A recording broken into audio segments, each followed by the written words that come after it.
उत्तराखंड रामनगर में सहोलदे एक इलाका है जहां दो हाथी पालतू हैं, लेकिन इस समय एक अदद मदद की तलाश में है।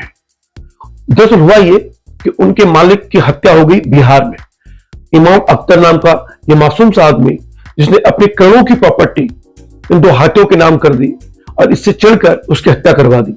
अभी दो हाथी अनाथ हो गए हैं और इन दो हाथी जो अनाथ हो गए, इनकी मदद के लिए कौन आया है आगे, जहां उनके लिए 1 लाख रुपए प्रति महीने का खर्च आ रहा है। देखिए इस वीडियो को अंत तक। पसंद आए तो सब्सक्राइब जरूर कीजिए चैनल को और इस वीडियो को शेयर लाइक जरूर कीजिए।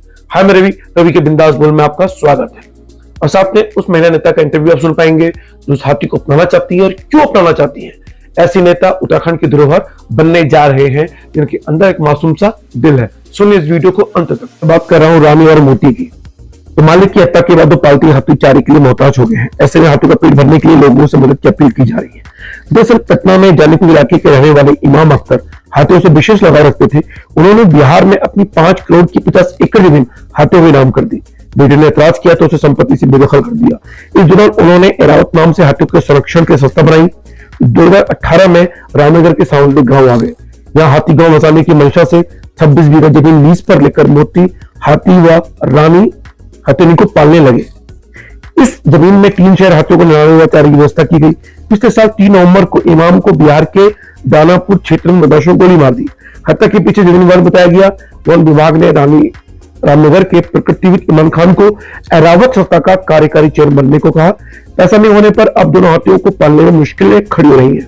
संस्था के कार्यकारी चेयरमैन इमरान खान ने बताया कि हाथियों को पालने के लिए 1 माह का खर्च 1 लाख रुपए आ रहा है। किसी तरह हाथियों की देखभाल कर रहे हैं। बताया कि हाथियों के महावत नहीं इमाम के सहोलदे को हाथियों का गांव बसाना चाहते थे। उनके इस सपने को पूरा करने की वह कोशिश कर रहे हैं।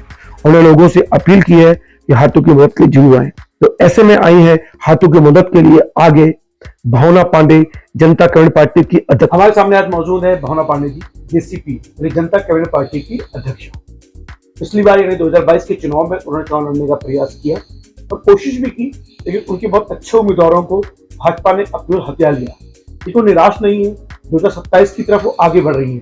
लेकिन अपने सामाजिक गुणों के लिए, सामाजिक कार्यों के लिए वो जानी जाती है। और सामाजिक कार्यों के लिए आगे बढ़ने की बात मैं आपसे करूं तो उनका दिल कितना कोमल है ये बता दूं मैं आपको। अभी कुछ दिनों पहले आप ये पूरी खबर देख पाएंगे कि उन्होंने एक हाथी के लिए, कुछ खबर आपने रामनगर वालों ने सुना होगा कि रामनगर में 2 हाथी जिनका मालिक उनकी बहू के हाथों मारा गया और वो 2 हाथी अनाथ हो गए हैं। फिलहाल रवि के बिंदास बोल में आपका स्वागत है। भावना जी, आप बताइए कि जब आपने खबर सुनी कैसा महसूस हुआ आपको? देखिए, मैंने आपको जब वो खबर सुनी आपको फोन किया था। हाँ। किसी तरह से रामनगर में 2 हाथी हैं जिनका 50,000 रुपए खर्चा बता रहे हैं वो। हाँ। और एक कोई नाम मुझे याद नहीं आ रहा, कोई मोमडन थे। हाँ, इमरान भाई, जिन्होंने 5 करोड़ की प्रॉपर्टी और हाथियों को दान दी। तो मैं बड़ी प्रभावित हुई इस बात से कि हाथी को हमारे गणेश जी का प्रतीक माना जाता है, शुभ माना जाता है। लोग शादियों में आगे हाथी, बड़े बड़े राजा महाराजा जब शादियां करते थे तो हाथियों को शुभ माना जाता था। तो आज बड़े दुर्भाग्य की बात है, देवभूमि के अंदर 2 हाथी मतलब इस तरह से परेशान है, भूखे हैं। अच्छा, पालतू है, उनको जंगलों में नहीं छोड़ा जा सकता, जंगल के तस्कर उनको छोड़ेंगे नहीं। तो उस समय मैंने आपको न्यूज बुलाया तो आपको न्यूज मिल नहीं पाई। अचानक कल रात को मैं फिर फेसबुक पे देख लगी तो अचानक वो दोबारा से मेरी नजर में वो न्यूज आ गई, तो मैंने आपको सर्कुलेट किया। तो मैं चाहती हूँ जब इमरान भाई जैसा आदमी, जिसने 5 करोड़ की प्रॉपर्टी अपने और मारा गया, अपनी बहू के हाथों की प्रॉपर्टी उसने हाथियों के नाम दान की, तो मैं अपने उत्तराखंड के देवभूमि के भाइयों से, विधायकों से, मंत्रियों से कुछ सीखिए। उसी से हम एक तरफ बात करते हैं हिंदू राष्ट्र की, हिंदुओं की बात करते हैं, हम अपने देवी देवताओं। अभी मैंने देखा था रामनगर के अंदर मोदी जी आए थे, एक वो डिस्कवरी वाला, discovery corporative Jim Corbett park में उनका, तो उन्होंने जब कोई भी जानवर जाए तो उसको भगवानों का नाम दिया, ये उसका वाहन है, उसका वाहन है। तो मैं चाहती हूँ मोदी जी के भक्त जो है यहाँ पर, वो उनको भी देखना चाहिए। वो हमारे गणेश जी हैं और इस तरह से बिलख रहे हैं। तो इसलिए मैंने आपके माध्यम से मैं कहना चाहती हूँ, जो भी उनकी देखरेख कर रहा है, तो फिलहाल 1 हाथी को तो मैं गोद ले सकती हूँ। वैसे अगर 50,000 में 2 हाथी पलते हो तो मैं दोनों हाथी को गोद ले लूंगी, और अगर 50,000 1 हाथी का है तो मैं 1 हाथी को गोद ले सकती हूँ। और मंथली जो भी खर्चा आएगा, और या मैं उसके लिए चारे की व्यवस्था कर दूंगी, वहां पर जो भी होगा वो मंथली वहां से लेके जाए दोनों हाथियों का। देखिए हुआ क्या था कि जब ये भावना पांडे जी के पास पहली बार खबर आई तो मैंने जो अपने रामनगर के पत्रकार हैं दैनिक जागरण के त्रिलोक रावत जी, उनसे संपर्क किया तो उन्होंने मुझे खबर भेजी और ये खबर भी त्रिलोक रावत जी ने ही लगाई। दरअसल भावना पांडे जी का कोमल जी ने तुरंत फोन किया, उन्होंने ये कहा कि मुझे इन हाथियों को पालना है, इनकी व्यवस्था मुझे करनी है क्योंकि मैं इनको गणेश जी का रूप समझती हूँ। और देखिए हमारे देश में जैसे इन्होंने भी बताया कि हम हिंदू राष्ट्र की बात कर रहे हैं, पर सिर्फ हिंदू राष्ट्र होने की बात आपको नहीं करनी है, आपके अंदर एक हिंदू दिल होना चाहिए।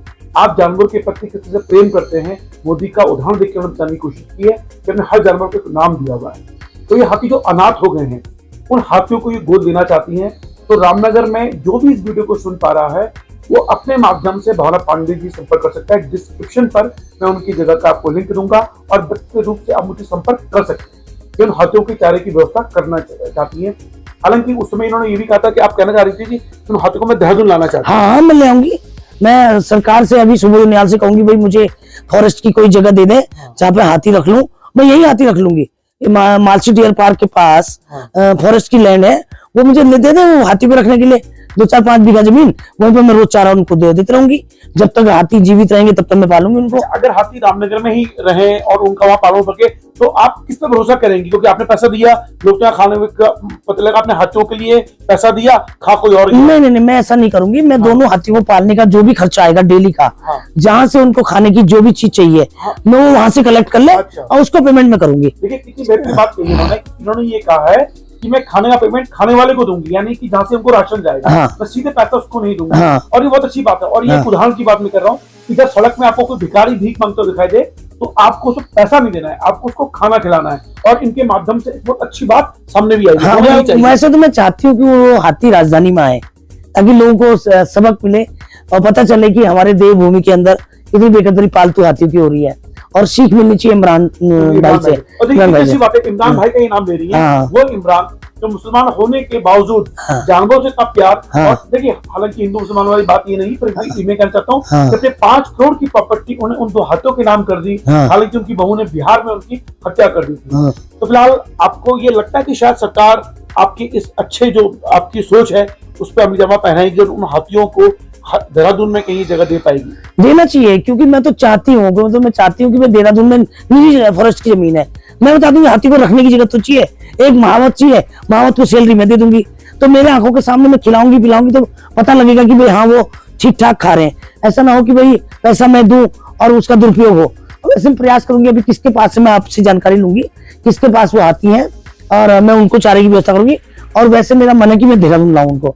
और दूसरी बात यह कि इसी तरह मेरा मुख्यमंत्री धामी जी से एक अनुरोध है कि हम लोग गौ माता गौ रक्षा की बात करते हैं और तमाम 2004 के अंदर हमारे एस्कॉन के महाराज जी जब भागवत कर रहे थे तो वहां पर एक हल्दूचौड़ में राधा कृष्ण आश्रम है, तो उन्होंने अपने जमीन और जितने भी बच्चे थे सब सेवा में लगा दिए और जमीन गौशाला को दे दी दान।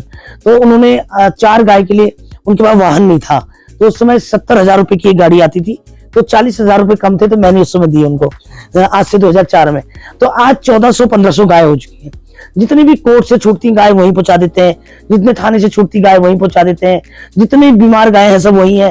तो कम से कम छोटी छोटी गाय से लेकर हर साइज की गाय, मतलब 1400-1500 गाय मेरी दिल से इच्छा और सारे कैबिनेट मंत्रियों से और सारे मैं मुख्यमंत्री धामी जी से अनुरोध करना चाहती हूँ एक बार हल्दूचौड़ जाकर, हमारे यहाँ इतनी इंडस्ट्रियां हैं और सबके पास CSR फंड है और उनका वैल्यूएशन लगा के उनसे पूछ के महाराज जी से कि भाई वो गायों का चारे का खर्चा कितना आ रहा है और कितना। देखिए मैं एक 2 हाथी तो पाल सकती हूँ, 1600 गाय मेरे बस की नहीं है, क्योंकि इसलिए नहीं है कि एक गाय का खर्चा कम से कम 4 किलो अगर भी खाती दे 20-25-30 रुपए से नीचे तो भूसा नहीं है, तो 100-150 रुपए एक गाय का खर्चा एक दिन का, तो लगा लीजिए आप 1400-1500 गाय का कितना खर्चा हो सकता है।